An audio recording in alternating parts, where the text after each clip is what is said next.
Okay, here we are again today with the Chrome Air Shaker. Today I'm demonstrating how I use the Chrome Air Shaker to separate mag aluminum into different mesh sizes. So today the material I'm working with here is an 80 to 200 mesh mag aluminum from Pyrochem Source. And what I want in my application, I'm looking for really a 100 to 200 mesh mag aluminum. So what I want to do is get any particle size of mag aluminum out that is larger than 100 mesh. So simply I'm going to take my 100 mesh screen and I'm going to put it on a shaker, and I'm going to shake this through the 100 mesh screen. Anything left above the 100 mesh screen is going to be 100 to 80 mesh, and then anything that passes through it is going to be 100 to 200 mesh. So let's go. First thing I need to do is get my mag aluminum into this container. Now I'm only working with a pound today, so in this particular case I'm going to use my smaller jar on the bottom to capture the 200 mesh. So I'm just going to put this in here and carefully, so that try not to make a bunch of dust.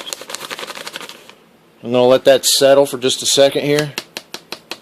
Make sure everything's out of that bag. The bag kind of helps keep it all in there.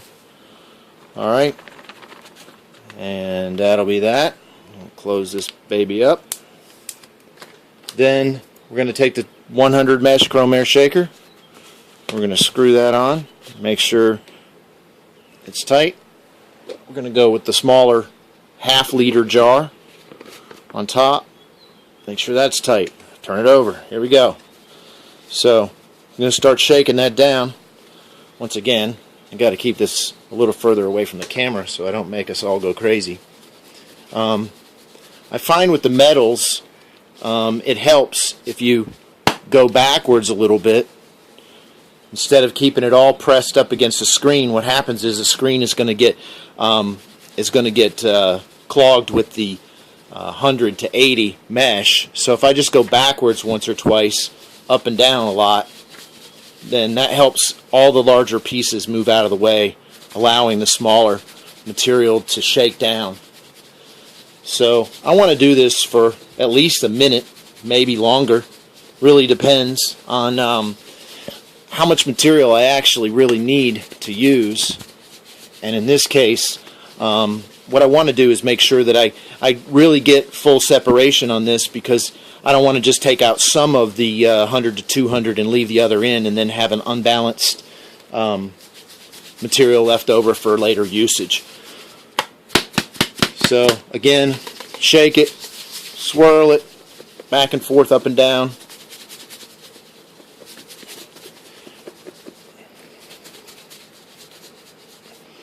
You can see the upper chamber here is really kind of foggy now, getting a lot of that fine particle dust on there. This is a good way to check your material too that you're working with, so that you actually know what you really got. You can have the bag says 80 to 200 mesh, but you can see right now that there's more of the larger particles here than the smaller, and they're still coming down, but it's coming down slow. So I really want to just keep working that.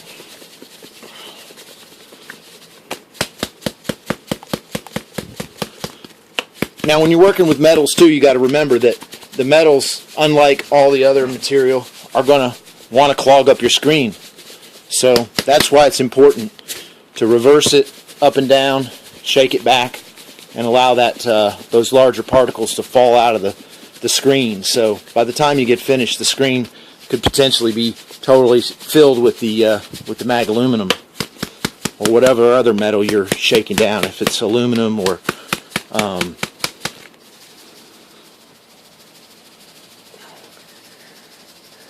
titanium, ferrotitanium.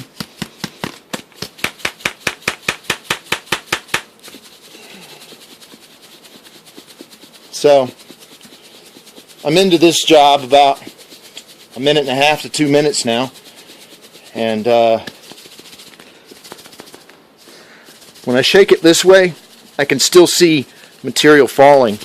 So you just have to be patient. Whoa, almost lost you. Just have to be patient. Just got to keep shaking. If you get tired a little bit, come back, put it down, give it a break.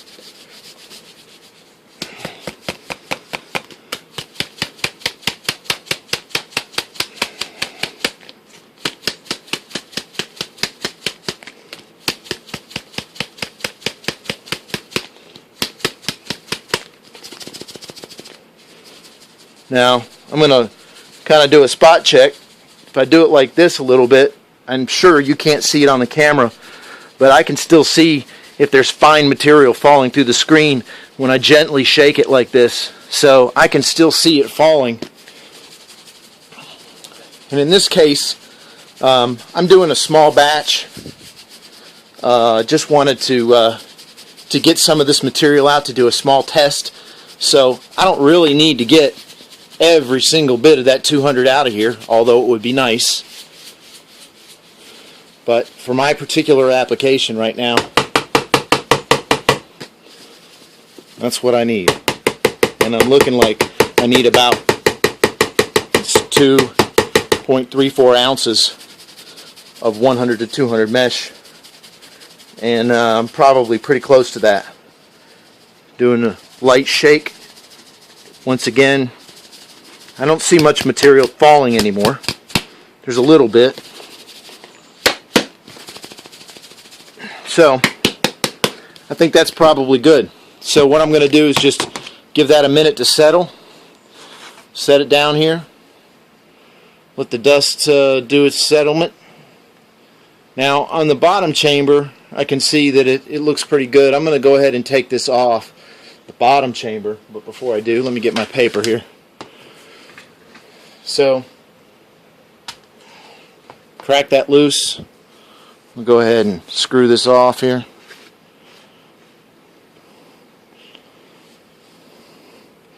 Now I can look closely at the screen and see that the screen openings have a little bit of material on them, but they're not clogged up. Everything looks good. That mag aluminum is dry and it's not sticking to the screen. And then here in the smaller container, you can see now I have a couple ounces of the 100 to 200 mesh separated from the rest.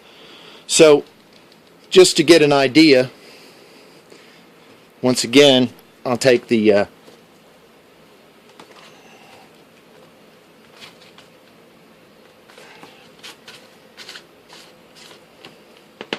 screen off and turn it over. Now you can see here there's really not a whole lot of material sticking in the screen, but there is a little bit. So what we're going to want to do is make sure that when it comes time to clean this, do a really good job of running some water through that and a light brush. And then you can see here that I still have a what looks like a very uniform mag aluminum there.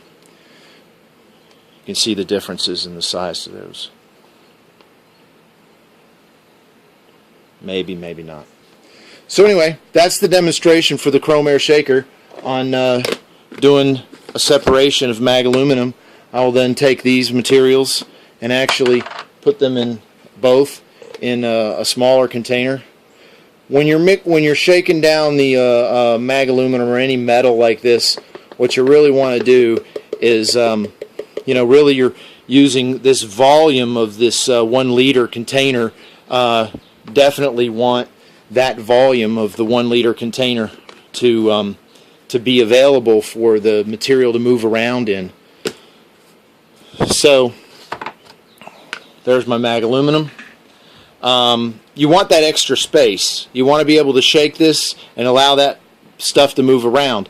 If you use one of these smaller containers and you only have that much airspace in there, it's going to be harder for that material to move around and get the smaller particles to the screen so they can fall through. So the larger the volume, I usually try to stick with the 1 liter jar, and whatever material I'm working with, I usually try to stick with about a half a liter of material at a time. That way I get the most efficient movement of the material in the jar and get my mixing done quicker so I don't wear myself out. Anyway, that's the mag aluminum mesh separation with the Chrome Air Shaker 100 mesh screen.